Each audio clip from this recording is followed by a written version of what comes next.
নমস্কাৰ দূৰদৰ্শন ডিব্ৰুগড়ৰ বধিদ্ৰুম অনুষ্ঠানৰ দৰ্শকসকললৈ আদৰণি জনাইছো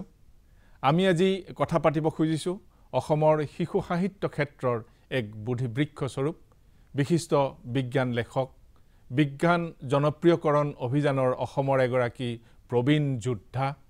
নাট্যকাৰ অভিনেতা আৰু বহুতো কিবা কিবি তেখেতৰ হতে কথা পাতিব খুজিছো তেখেত আন কোনো নহয় তেখেত ডক্টৰ প্ৰমোদ চন্দ্ৰ তামুলী আহক আমি তেখেতৰ হতে কথা পাতো নমস্কাৰ ডক্টৰ তামুলী ডাঙৰীয়া নমস্কাৰ আপোনাৰ হতে আমি দিঘলীয়াকৈ কথা পাতিম আমি খণ্ড খণ্ডকৈ কথা পাতিম আজি আমি আধা ঘণ্টা সময়ৰ বাবে আপোনাৰ হতে কথা পাতিম আমি প্ৰথমতে জানিব খুজিছো আপোনাৰ জন্ম শৈশৱ আপোনাৰ পৰিয়ালটোৰ ঐতিহ্য আপোনাৰ গাঁওখনৰ ঐতিহ্য সেই সম্পৰ্কে কওকচোন আপোনাৰ জন্ম কোড কেতিয়া কেনেকে হৈছিল মোৰ জন্ম 1948 চনৰ 1 মাৰ্চ হয় আসলতে আপোনালোকে জানে যে আমাৰ সেই সময়ত জন্ম তাৰিখ প্ৰধানকৈ আমাৰ হেড ছাৰৰ ওপৰত নিৰ্ভৰ কৰে যেতিয়া আমি বিদ্যালয়ত মা দেউতাই নাম ভৰ্তি কৰিবলৈ আৰু সেইটো আনুষ্ঠানিক হৈ পৰে তেতিয়া কোনো আজিৰ দৰে ফৰ্ম ফিল আপ কৰাৰ সেই পদ্ধতি নাছিল হয় হয় জন্ম মৃত্যুৰ পঞ্জীয়নৰ ব্যৱস্থা তেতিয়া যেহেতু নাছিলে খুদে আৰু দেখা যায় যে প্ৰধান শিক্ষকগৰাকীয়ে আমাৰ স্কুলত এজনেই শিক্ষক আছিল আচ্ছা তেখেতৰ সুবিধাৰ কাৰণে 1 মাৰ্চ এই তাৰিখটো মোৰ জন্মদিন হিচাপে ঠিক কৰিলে আৰু সেই 1 মাৰ্চ 1948 সন্তুৱে আপোনাৰ মানে মোৰ কাৰণে মোৰ আনুষ্ঠানিক জন্মদিন হৈ থাকে জন্মদিন গতি প্ৰকৃত জন্মদিন তাৰ ওচৰে পাজৰে নিশ্চয় হ'ব যি কি নহওক মোৰ জন্ম হৈছিল গোলাঘাট চহৰৰ ওচৰৰে বেঙেনাখোৱা নামৰ এখন চাহ বাগিচা আছিল আচ্ছা দেউতা তাতে চাকৰি কৰিছিল আচ্ছা আৰু সেই সূত্ৰে আমি দেউতাৰ লগত মা দেউতা আমি পৰিয়ালটো আছিলোঁ এই কথাখিনি মই জনাৰ একমাত্ৰ উপায় যে মায়ে মাজে মাজে এই কথাবোৰ কয় মা মানে আমি বৌ বুলি কৈছিলোঁ বৌ বুলি কোৱাৰো এটা কাৰণ আছে কাৰণ দেউতা আছিল পৰিয়ালৰ সকলোৰে ডাঙৰ গতিকে আমাৰ দাদাইদেউ সেইসকলে আমাৰ মাক বৌ বুলি মাতে গতিকে আমি সকলোৰে কাৰণে কিন্তু এনেও উজনি অসমত হয় বৌতি বুলি কয় হয় গতিকে তাত জন্ম হৈছিল বুলি কয় তাৰপিছত দেউতা চাকৰি সূত্ৰে বৰকাঠনি বাগানলৈ আহিলে কিমান দূৰ সেই তাৰ পৰা ধৰক আপোনাৰ 15 মাইল মান হ'ব এতিয়া ধৰক আপোনাৰ 20 কিলোমিটাৰ তেনেকুৱা 20 কিলোমিটাৰৰ ওপৰ হ'ব তেনেকুৱা সিমান দূৰ হ'ব আৰু আমি গোটেই শৈশৱ আমি সেই চাহ বাগিচাৰ বৰকাঠনি চাহ বাগিচাৰ বাখত যি আবাস আছিলে কোৱাৰ্টাৰ বুলি কয়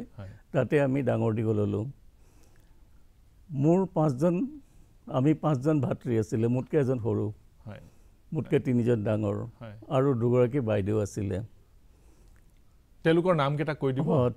আটাইতকৈ ডাঙৰগৰাকী সুবৰ্ণ আছিলে ঘৰত মাখনি বুলি নাম আছিলে তাৰপিছতে স্বৰ্ণ বাইদেউ তাৰমানে প্ৰথম দুগৰাকী বাইদেউ প্ৰথম গৰাকী আটাইতকৈ ডাঙৰ গৰাকী দাদা তাৰপিছতে বাইদেউ আকৌ দাদা তাৰপিছতে বাইদেউ তাৰপিছতে মোতকৈ ওপৰৰ এজন দাদা মই আৰু মোতকৈ এজন সৰু ভাইটি আমি সেই সময়ত পৰিয়ালবিলাক এনেকুৱাই আছিলে এতিয়াৰ দিনত বৰ বৃহৎ পৰিয়াল যেন লাগে কিন্তু আপুনি দেউতাৰ নামটো কোৱা নাই দেউতাৰ নাম ডিম্বেশ্বৰ তামুলী আৰু মাতৃৰ নাম আছিল ডালিমী তামুলী আমাৰ সেই সময়ত ডালিমী শব্দটো অকণমান আচহুৱা যেন লাগে কাৰণ ডালিমী বুলি ক'লে সেই নগা পাহাৰৰ ডালিমী আৰু গোলাঘাট যেহেতু নগা পাহাৰৰ ওচৰতে সেইকাৰণে ডালিমী বুলি ক'লে সাধাৰণতে নগা পাহাৰলৈ মনটো গুচি যায় ডালিমী নামটো আছে এনেকৈ আমাৰ শৈশৱ অতিবাহিত হৈছিল আৰু মই যিখন বিদ্যালয়ত আমাক নাম লগাই দিছিলে সেই বিদ্যালয়খন ঘৰৰ ওচৰৰ এখন চাহ বাগিচাৰ বিদ্যালয় চাহ বাগিচাৰ বনোৱাৰ তেওঁলোকৰ মানে তাৰ কৰ্মচাৰী বা শ্ৰমিকসকলৰ সকলোৱে সেই বিদ্যালয়তে বৰকাঠনি চাহ বাগিচাৰ প্ৰাথমিক বিদ্যালয়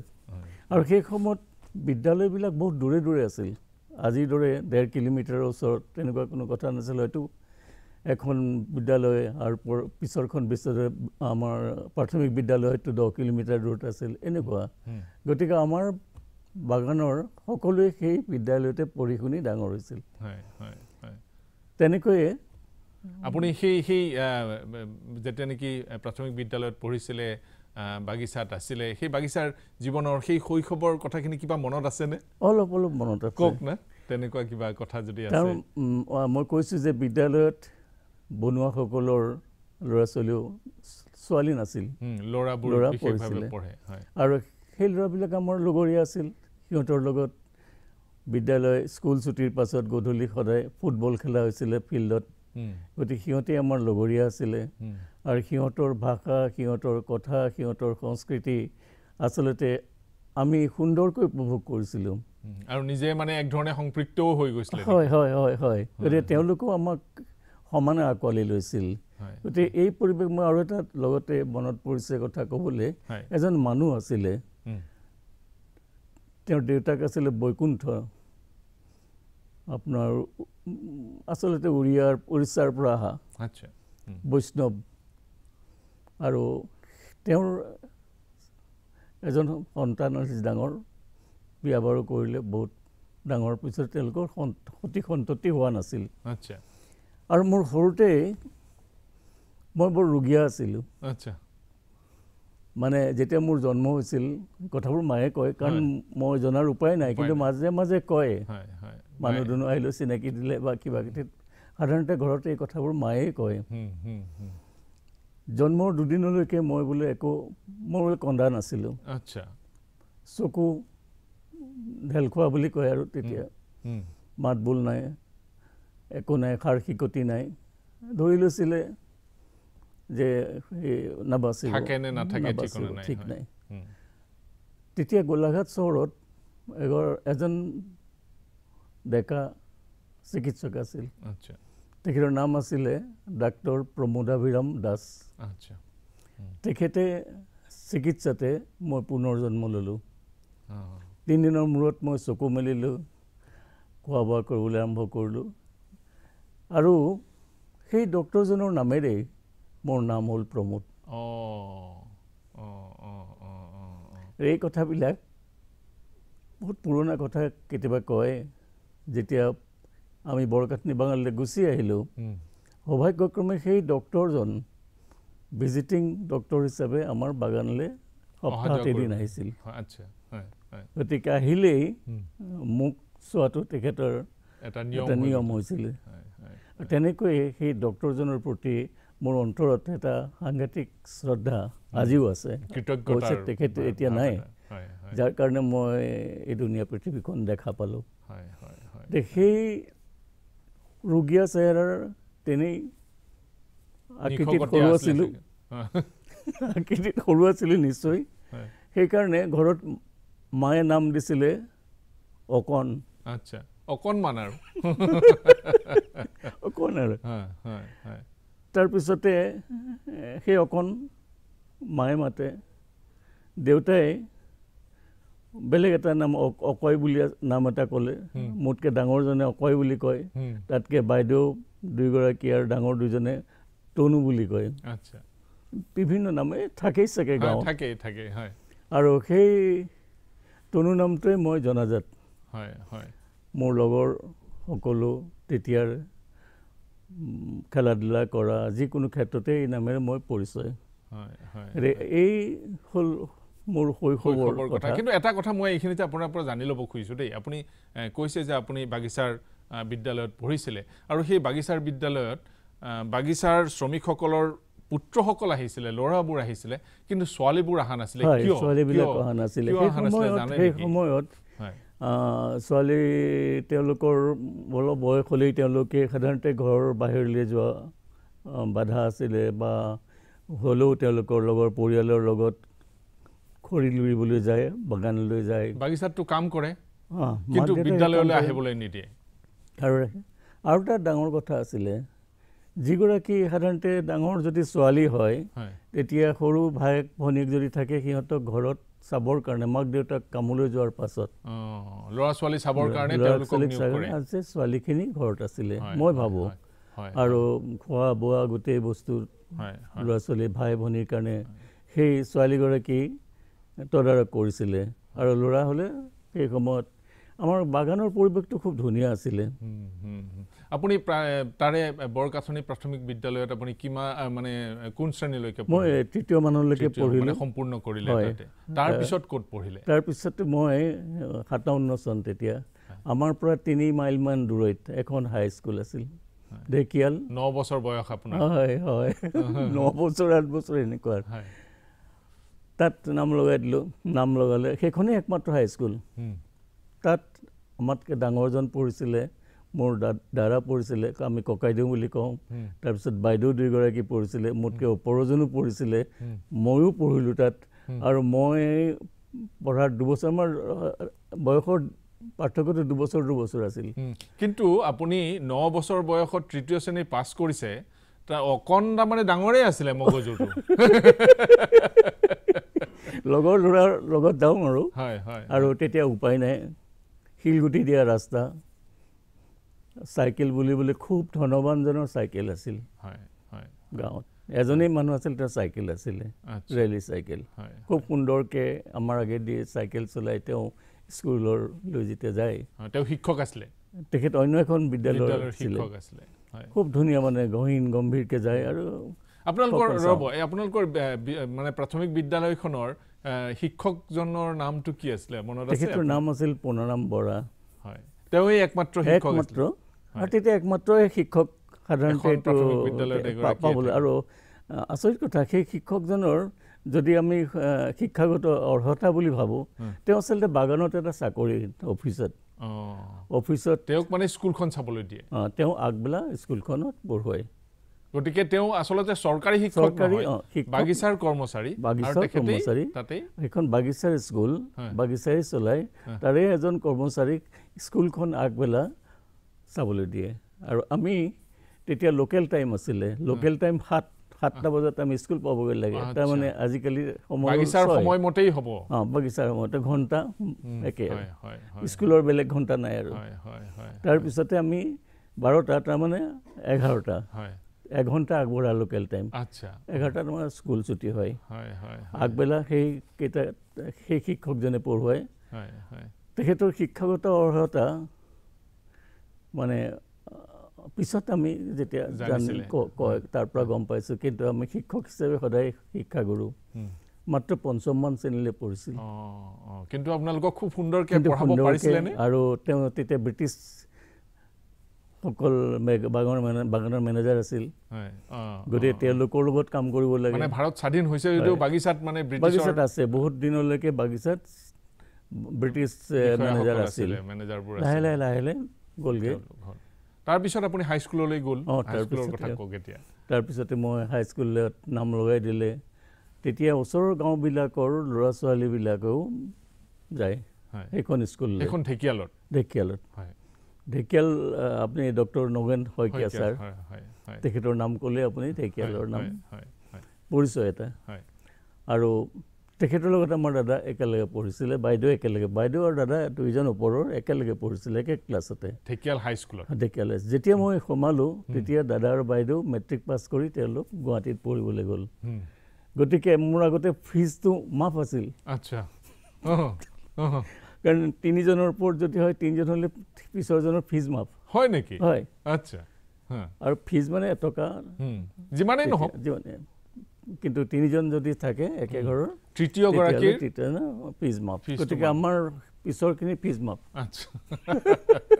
হয়, তাৰপিছত নগেন শইকীয়া ছাৰক বোধহয় ঢেকিয়াল, কাৰণ শইকীয়া ছাৰে ঢেকিয়াল স্কুলত কামো কৰিছিলে পঢ়ি থকা অৱস্থাতে। তেখেতে কাম কৰিছিলে, আপোনাক পাইছিলে, আমাক লগ পাইছে তেতিয়া। আৰু এই যে সাহিত্যৰ প্ৰতি কিবা কৈ যে আকৰ্ষণ এটা হ'ল যে নিজে কিবা এটা এইবিলাকৰ আঁৰত নিশ্চয় এইসকল ব্যক্তি আছিল। তেনেধৰণৰ আপুনি এইসকল মানে আপুনি নগেন শইকীয়া ছাৰৰ কথা ক'লে, আৰু কাৰ কথা ক'ব খুজিছে? আৰু নিত্যানন্দ তামুলীও মোৰ দাদা আছিলে। তেওঁৰ এসময়ত ৰামধেনু,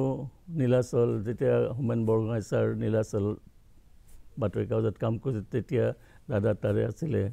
সহকাৰী সম্পাদক। আৰু তেখেত প্ৰুফ ৰিডিঙত খুব ভাল আছিলে। এতিয়া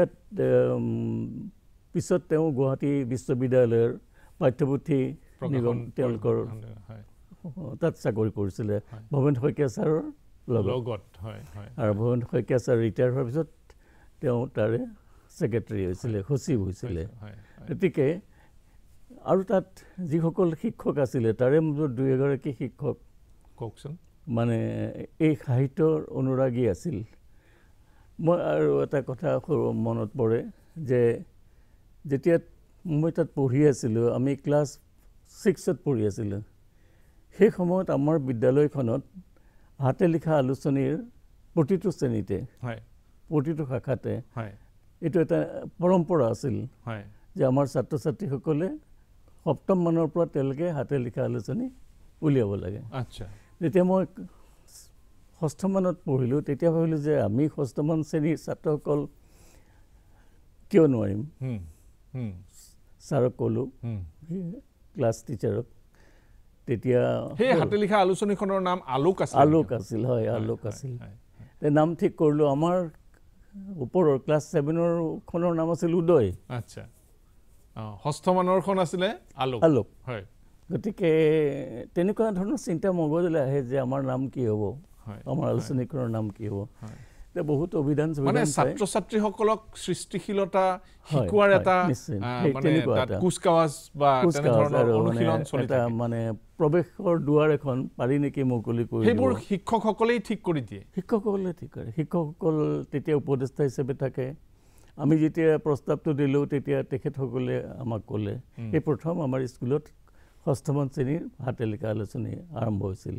আৰু সম্পাদনাৰ ভাৰ মোৰ ওপৰতে পৰিলে। লিখা মেলা হাতে, এই যে চশমা পিন্ধিছোঁ মোৰ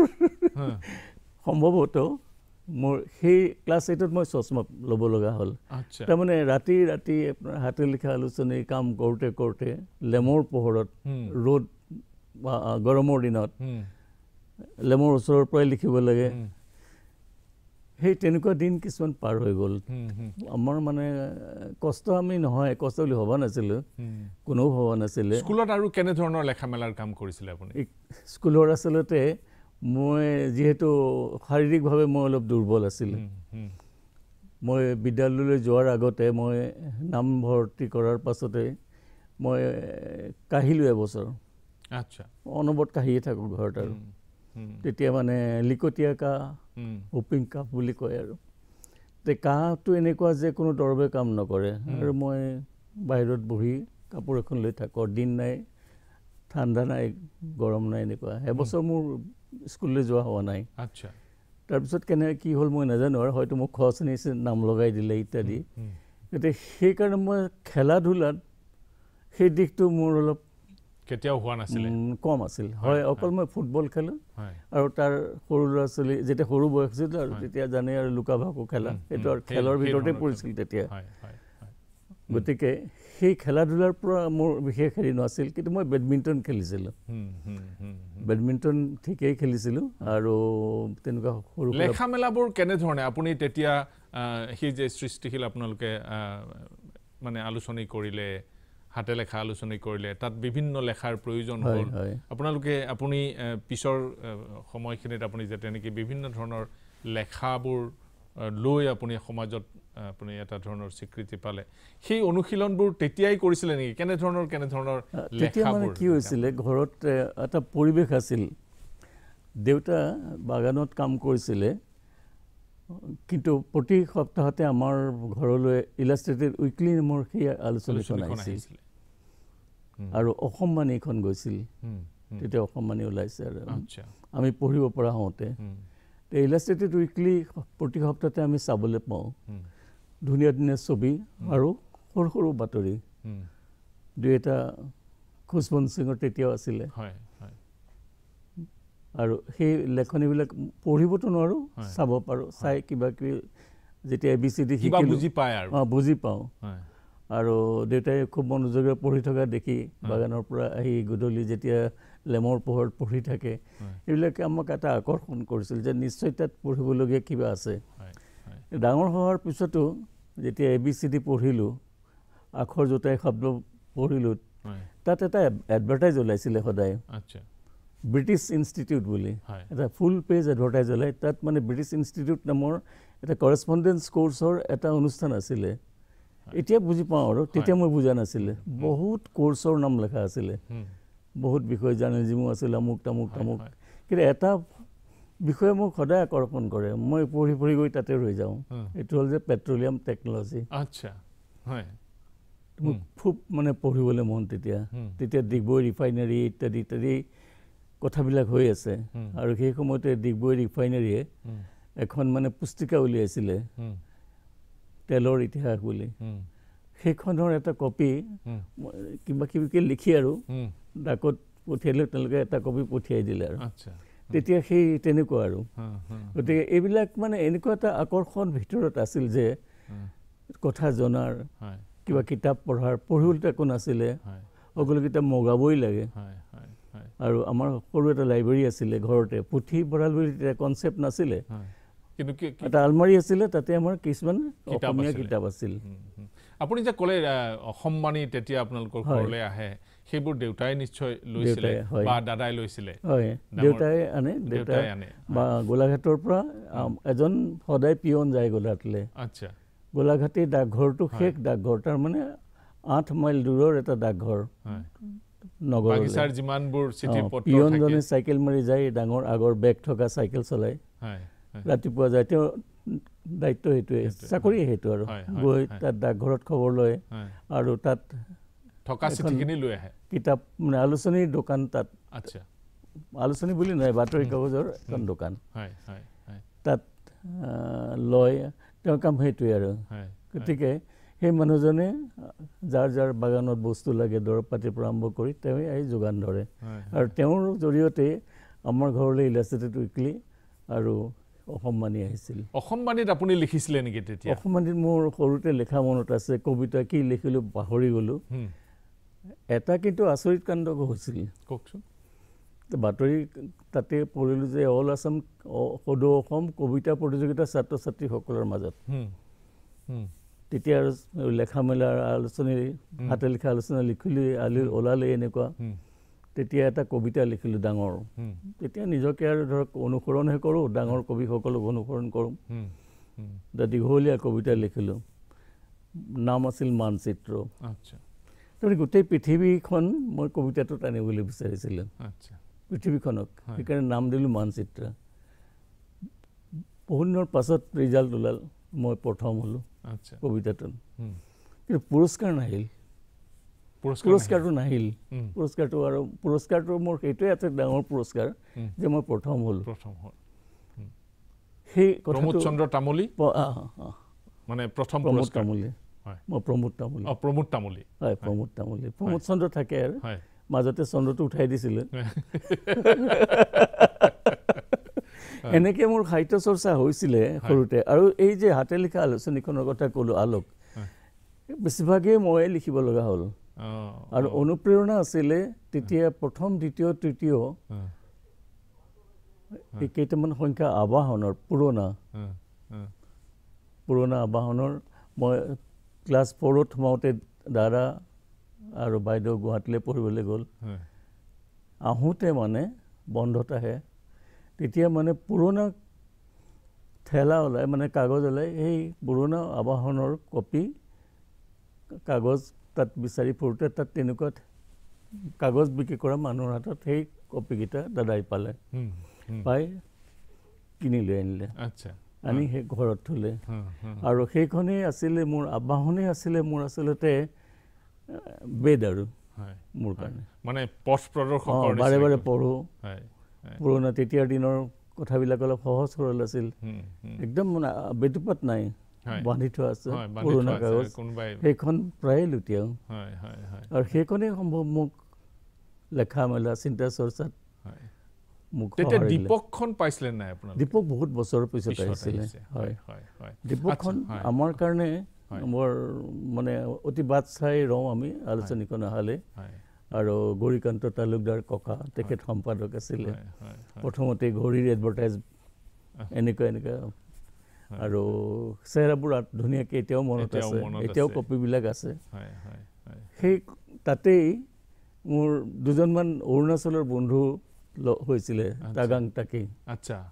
তেতিয়া তেওঁ তাত ধুনীয়া অৰুণাচলৰ কথা লিখে আৰু আচৰিত কথা সেই সময়ত দীপকখন আচলতে আমাৰ অসম আৰু অৰুণাচলৰ ল'ৰা ছোৱালীৰ যোগসূত্ৰ আছিল মতৰ আদান প্ৰদান হৈছিলে আৰু সেইকাৰণেই সেই দীপকখন মই ভাবোঁ যে এটা সুকীয়া অৱদান আছে আপুনি হাইস্কুলত পঢ়া কালত আপোনাৰ লগত আৰু কোনোবা আপোনাৰ বন্ধু উল্লেখ কৰিব পৰা বন্ধু আছিলে মন কৰা আপুনি লেখাৰ লগে লগে তেতিয়া বহুত কিবা কিবি কৰিবলৈ মন যায় যিহেতু মই কৈছোঁ অলপ দুৰ্বল মই খেলা ধূলাত নোৱাৰোঁ গতিকে বাৰ্ষিক যেতিয়া আমাৰ স্কুলৰ অধিৱেশন হয় তেতিয়া মানে আমাৰ হঠাৎ নাটক কৰা চখ এটা আহিলে নাটক মানে আমি কৰিব পৰাৰ ভিতৰত কেইজনমান আমাৰ লগৰ বা 2-1 বছৰ ইফাল সিফাল আমি লগ লাই এটা সৰু টিম হৈছিলে দল আৰু সেইটো আমি সাধাৰণতে নাটক কৰোঁ আৰু নাটকবিলাক সেই সময়ত নাটকটো নাথাকে নাটক মানে একাংকিকা নাটক এতিয়া একাংকিকা নাটকৰ ঢৌ আৰু এই আধা ঘণ্টা 45 মিনিটত শেষ কৰিব লাগে আৰু নাটকবোৰ আমি নিজে লিখোঁ আমি কৰিব পৰা হ'ব লাগিব 1 নম্বৰ 2 নম্বৰ হ'ল কি যে আমাৰ বয়সৰ লগত খাপ খোৱা নাটক হ'ব লাগিব আৰু ছোৱালী এজনী আছিল অভিনেত্ৰী গতিকে ফিমেল কেৰেক্টাৰ মহিলা এজনী থাকিব লাগিব তাত আৰু চেহেৰা চাই তেনেকৈ নাটকবোৰ লেখা হৈছিলে আৰু সেইকাৰণে নাটকৰ এটা চৰ্চা আৰম্ভ আৰু সেইখিনি সময়ত মানুহৰ ছদ্মনামেৰে লেখাৰ এটা চখো আছিলে আপোনাৰো আছিলে কওকচোন কি বুলি হ'ল আপোনাৰ কিবা ছদ্মনাম ল'লে নেকি আপুনি যেতিয়া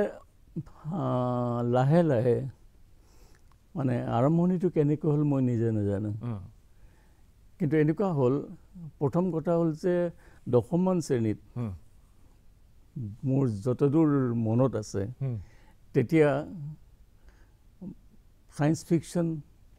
বৰ অনুৰাগী আছিলোঁ মই কল্প বিজ্ঞান বুলি পিছত নাম দিছে আমি বিজ্ঞান কাহিনী বুলি কৈছিলোঁ ধৰক জুলছ বাৰ্ণ H.G. Wells সেই সময়তে এই দুজন আমাৰ কাৰণে বহুত পপুলাৰ ৰাইটাৰ আছিল মানে আৰু ইংৰাজীত আমি সাধাৰণতে যেহেতু পঢ়িব কিতাপবোৰ পোৱা নগৈছিলে কিন্তু আমাৰ স্কুলৰ লাইব্ৰেৰীটো ইমান চহকী আছিল যে তাত বিবিধ কিতাপ আমি পঢ়িবলৈ পাইছিলোঁ আৰু সেই অনুপ্ৰেৰণাতে আৰু সেই সময়ত আশ্চৰ্য নামৰ এখন বঙালী কল্প বিজ্ঞান ছায়েন্স ফিকশ্যনৰ আলোচনী ওলাইছিলে মই পঢ়ি থকা অৱস্থাত ক্লাছ 10ৰ কথা কৈছোঁ আৰু সেইখন হাতত মোৰ পৰিছিলে পঢ়িবলৈ এটকা দাম আছিল সেইবোৰ অনুপ্ৰেৰণা লৈ আপুনি কি ছদ্মনাম ল'লে সম্পূৰ্ণ অনুপ্ৰেৰণা মানে সম্পূৰ্ণ প্ৰভাৱ বুলি ক'ব পাৰি আৰু সেই আশ্চৰ্য নামৰ যেতিয়া আলোচনীখন অদৃশ বৰ্ধন নামৰ যেনে অনুবাদ কৰিছিলে এটকা দাম আছিলে পইচা গোটাই সেইখন আপুনি চিঠি লিখি মাহে মাহে আলোচনীখন আহিছিলে পিছত আলোচনীখন বন্ধ হৈ গ'ল সেই আলোচনীখনৰ পিছতে মই বিজ্ঞান কাহিনী লিখিবলৈ এটা মোৰ মানে এটা ইচ্ছা হ'ল আৰু সেইমতে ইচ্ছাটো পূৰণ কৰিবৰ কাৰণে অলপ কচৰত আৰম্ভ হ'ল আৰু তেনেকৈ মোৰ প্ৰথম এটা বিজ্ঞান কাহিনী লিখিছিলোঁ যিটো অসম্মানিত প্ৰকাশ হৈছিলে কি নামেৰে লিখিলে হে চন্দ্ৰ বিদায় হে চন্দ্ৰ বিদায় মই ভাবিলোঁ যে প্ৰমোদ চন্দ্ৰ তামুলী বুলি লিখিলে ঘটনাটো তাতেই ঘটিল হয় কওকচোন মই ভাবিলোঁ যে এই যদি গল্পটো মই পঠাই দিওঁ অসম আনিলে মই যদি আচল নাম দি দিওঁ আৰু মই যদি স্কুলত পঢ়া 10ম মান শ্ৰেণীৰ গল্প প্ৰকাশ নহয় গতিকে মই নামটো সলালোঁ সলাই মই পঠিয়ালোঁ মই যে পঢ়া ষ্টুডেণ্ট আমুক তামুক এইবিলাক নাই আৰু কি নাম দি পঠালে তেতিয়া মই শান্তনু তামুলীৰ নাম দিলোঁ দৰ্শকসকলক আমি বৰ আমোদজনক এই অৱস্থাটো লৈ গৈছোঁ এইটো কাৰণেই যে আমি আচলতে কথা পাতি আছোঁ অসমৰ বিজ্ঞান লেখাৰ আৰু শিশু সাহিত্যৰ এগৰাকী অগ্ৰণী কৰ্মী শান্তনু তামুলীৰ সতে তেখেতৰ যিটো পৰিচিত নাম বা আনুষ্ঠানিক নাম সেইটো আচলতে প্ৰমোদ চন্দ্ৰ তামুলী তেনেহ'লে এইবাৰৰ আমাৰ নিৰ্ধাৰিত সময় ইতিমধ্যে শেষ হৈছে কিন্তু ইয়াৰ পৰৱৰ্তী খণ্ডৰ পৰা আমি আপোনাৰ সতে শান্তনু তামুলীৰ সতে কথা পাতিম নিশ্চয় নিশ্চয় প্ৰমোদ চন্দ্ৰ তামুলীৰ সতে নহয় দুইজন থাকিব ধন্যবাদ আজিলৈ আমি বিদায় লৈছোঁ পৰৱৰ্তী খণ্ডটোত পুনৰ লগ পাম